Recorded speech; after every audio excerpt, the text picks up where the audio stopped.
नमस्कार किसान साथियों, F2D मोबाइल ऐप और F2D वेबसाइट आज हमारे किसान साथियों को बहुत महत्वपूर्ण जानकारी देगी। देखिए, खेती अगर आपको करनी है तो उससे पहले कहीं ना कहीं आपके पास ज्ञान होना चाहिए, आपके पास सही समझ होनी चाहिए। आज हम एक फार्मर है, उसके खेत में खड़े हैं जो रासायनिक खेती कर रहा है, और इसके साथ ही एक दूसरा फार्मर है जो जैविक खेती कर रहा है। आपको दोनों में डिफरेंस दिखाएंगे, समझ है, जो ज्ञान है उसके बारे में आपको बताएंगे। सबसे पहले आप एक चीज देखिएगा, यहाँ पे हम आज रासायनिक खेत में खड़े हैं, जहाँ पे जो हमारा किसान साथी है वो रासायनिक खेती कर रहा है, और यहाँ पे प्याज की फसल है जो समय पे लगाई थी। दिसंबर के माह में प्याज की फसल लगाई गई थी और ऊपर फूल आने को है, और उसके बाद आप प्याज की दशा देख सकते हैं। जो यहाँ पे अगर आप सबसे पहले एक चीज देखिएगा, जो आपको मैं समझाने का प्रयास कर रहा हूँ कि कई बार हमारे किसान साथी है मार्केट से बीज खरीद के लेके आते हैं। ये हमारा किसान था जो मार्केट से बीज खरीद के लेके आया था। बाद जो यहाँ पे ये बीज है, आप जो देख पा रहे हैं, ये इसका घर का बीज था। सबसे महत्वपूर्ण बात यह है कि जैसा आप बीज लगाएंगे ना, वैसा ही आपका उत्पादन होगा। कई बार किसान साथी ये करते हैं कि मार्केट से नया बीज लाने का प्रयास करते हैं कि मार्केट से नया बीज लेके आएंगे तो उनका मुनाफा हो सकता है, लेकिन बीज लगाने के बाद उसका उत्पादन कितना होगा वो उत्पादन लगाने के बाद पता चलता है। तो ऐसे में सबसे पहला प्रयास आप ये कीजिएगा कि खुद के जो अपनाए हुए बीज हैं, जो आप ऑलरेडी पहले जिसके तजुर्बा कर चुके हो, उनको अपनाना चाहिए। यहाँ पे जो हम देख पा रहे हैं कि ये जो बीज उस किसान साथी का घर का था, ये कहीं ना कहीं उसका उत्पादन अच्छा है, लेकिन जो बाकी अन्य बीज जो आप देख पा रहे हैं, जो अन्य फसल खड़ी है, वो कहीं ना कहीं इसके मुकाबले हल्की है। मतलब मार्केट से ऐसा नहीं कीजिएगा कि मार्केट से ही बिल्कुल मार्केट के ऊपर डिपेंड रहें कि वहीं से बीज खरीदें। और अब हम जो बताने जा रहे हैं आपको, वो महत्वपूर्ण ये है कि कैसे ज्ञान, कैसे शिक्षा आवश्यक है खेती करते हुए। ये हमारे रासायनिक फार्मर का खेत था, अभी हम एक दूसरा फार्मर है इसके साथ ही जो जैविक खेती कर रहा है, हम उसके खेत दिखाते हैं आपको और उसके बारे में पूरा विस्तृत जानकारी प्राप्त करते हैं। कि जयेश भाई एक बात आइएगा, जानकारी दीजिएगा हमें कि जैसे हम देख पा रहे हैं कई बार कि भाई कई किसान साथी है जो रासायनिक खेती करते हैं, कई जैविक खेती करते हैं, और कुछ किसान साथी ऐसे हैं जो रासायनिक से अपने आप को जैविक में बदलना चाहते हैं तो नुकसान उठा लेते हैं। तो इसका कारण क्या है, थोड़ा उसके बारे में थोड़ा बताइए एक बार हमारे किसान साथी, ताकि उनकी समझ भी थोड़ा बढ़ पाए। नमस्कार सभी किसान साथियों को। इसका कारण सिर्फ एक है जी, जो उपयुक्त जानकारी है, समझ है, उसका न होना जी। दुनिया का कोई भी कार्य है, जब आप पूर्ण समझ से वह कार्य करेंगे तो वो बिल्कुल पूर्ण रूप से सिद्ध होगा।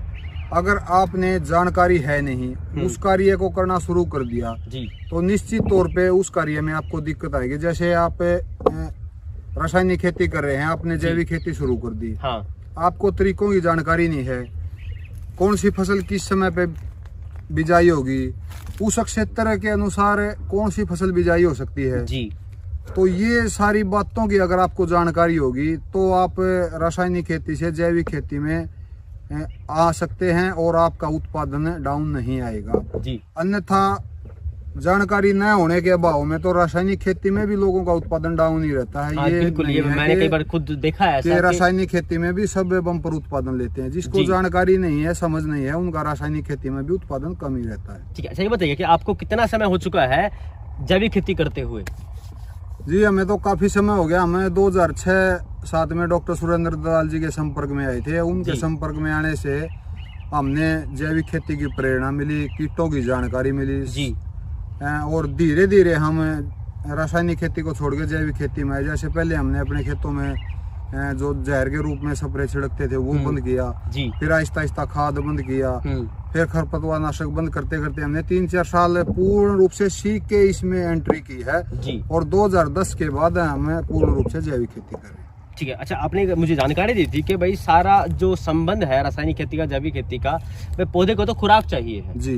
अब खुराक आप रासायनिक तरीके से दे रहे हो, जैविक तरीके से दे रहे हो, वो महत्वपूर्ण है कहीं ना कहीं। अच्छा वो बताइए कि वो संबंध कैसा, खुराक का संबंध कैसा है पौधे के साथ, और जो खुराक उसको रासायनिक मिल रही है, जैविक मिल रही है, उसमें क्या संबंध है?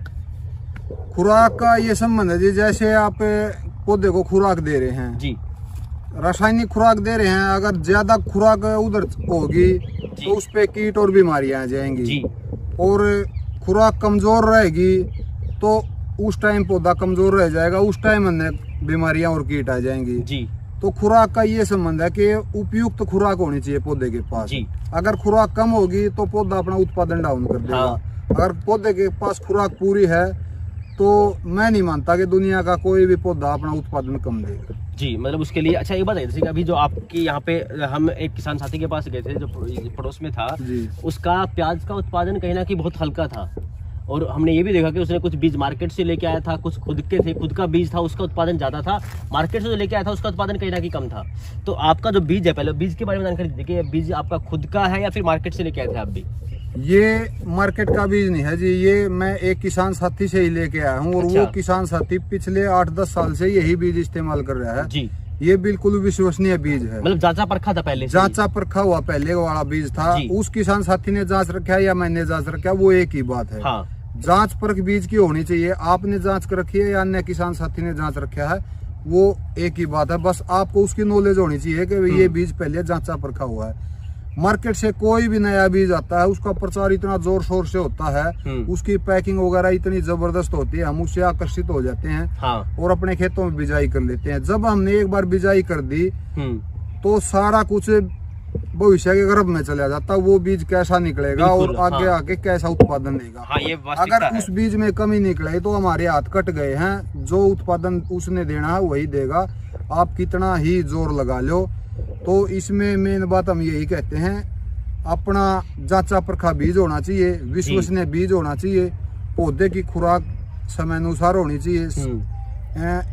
टोटल मान के ये चल सकते हैं कि खेती में 8-10 तरह की बातें लागू होती हैं जी। जब सभी बातें सही समय पे लागू होंगी तो ही आपका उत्पादन अच्छा उत्पादन आएगा।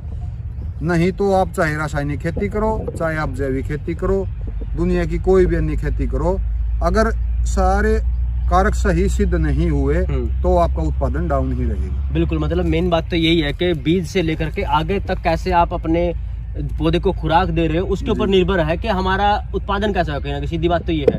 उसके लिए अच्छा उसकी समझ किसान साथी कैसे बढ़ा सकते हैं, थोड़ा वो बताइए एक बार। उसकी समझ यही बढ़ा सकते हैं किसान साथी जहाँ पे जैविक खेती हो रही है। मैं यही सलाह देता हूँ, कोई नया किसान साथी जैविक खेती में आना चाहता है तो जहाँ आपके आसपास जैविक खेती हो रही है कम से कम 8-10 खेत देखो जी। जो आपको सही लगे, जिसके तरीके सही लगे, उनके थोड़े एरिया में आप उन तरीकों को अप्लाई करके देखो। उनमें से 2-3 तरीके आपने जो अप्लाई करे हैं उनमें आपके खेत के अनुसार और आपके वातावरण के अनुसार जो आपको सूटेबल बैठे उस तरीका को थोड़ा फिर बढ़ाओ और जैविक खेती में आ जाओ। जैविक खेती में तब आओ। तो किसान साथियों, सबसे महत्वपूर्ण यही है कि पहले अपनी समझ को बढ़ाइएगा, उसके बाद खुद एक्सपेरिमेंट कीजिएगा, खुद का तजुर्बा हो, उसके बाद फिर आप जैविक खेती में आइएगा। और ये कहीं ना कहीं रासायनिक खेती में भी लागू होती है।